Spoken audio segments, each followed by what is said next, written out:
Kate Hardcastle is the host of the Rock and Roll Business podcast and a consumer expert. Hi, Kate. Hello, Matt. Kate, did you get tickets?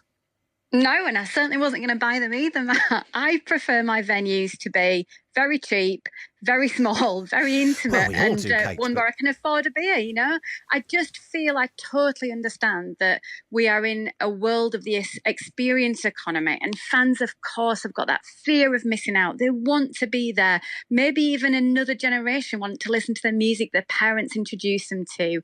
But this is the world of the music industry, particularly since streaming, because as we know, live music is now the primary revenue source for the industry. Money. Exactly. Well, Simon's been in touch saying that Keir Starmer's missed the point. It's not about the affordability of tickets, which is obviously an issue, which you touched on, but the gripe is that the tickets were advertised at one price point. The demand price meant this price was then unavailable, and you had to, once you got to the front of the queue, lots of people thought, I've just got to just fork out for it. So actually making it even more expensive than the point you were making that it was already expensive to go to these things. Yeah, I think we've got to ensure that when this investigation the government have promised is done, which mainly is to look at the tout element of it, it does look into dynamic pricing, which is a practice that, as you said, is used in many other industries, airline travel particularly, but that we can see a transparency for the consumer. There is one thing organisations, promoters, bands, etc., deciding they want to use this model. It's another thing entirely it being fair. So the clarity on the screen of this many tickets at this amount will go on sale, and then it's almost in terms of that lottery element that the first contributor mentioned. She felt almost like it was a gaming element. Did she want to stay on and pay the higher price, or was she going to pull away and actually decide this wasn't for her?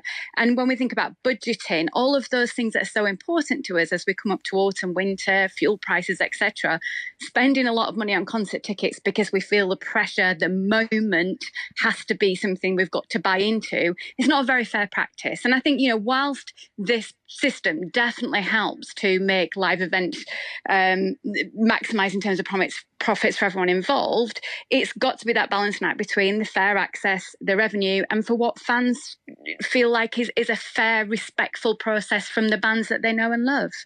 And you made the point before, you prefer your venue smaller and your ticket prices even smaller. Lower. Is there a risk that a sort of a clamp down on the basically maybe once every 12 months kerfuffle of people trying to get tickets? Last year it was sort of Taylor Swift, this year it's Oasis. Maybe one of my stand-up tours next year will be the thing that brings Britain to a standstill. Is there a risk that in trying to clamp down on those enormous once-a-year things, it actually makes life harder for some of the smaller venues and the smaller acts that you're talking about? There's this huge push towards live events, and we know why, but the fact is it's a multi-billion-pound industry worldwide. Also, then once you get into the venue, there's the question about merchandise. I have some head-scratching to do about 50 quid for a T-shirt these days, I've got to ask. So we've got to think about the fairness for the punter, but it is also that case of understanding where is your budget, what can you afford to do?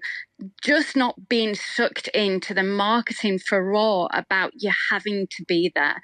There is no necessity to be there. It's great if you can afford to be in the moment, but we kind of hype these situations up. So we saw it, as you said, last year with Taylor Swift and the Eras tour, but there were multiple dates, multiple venues.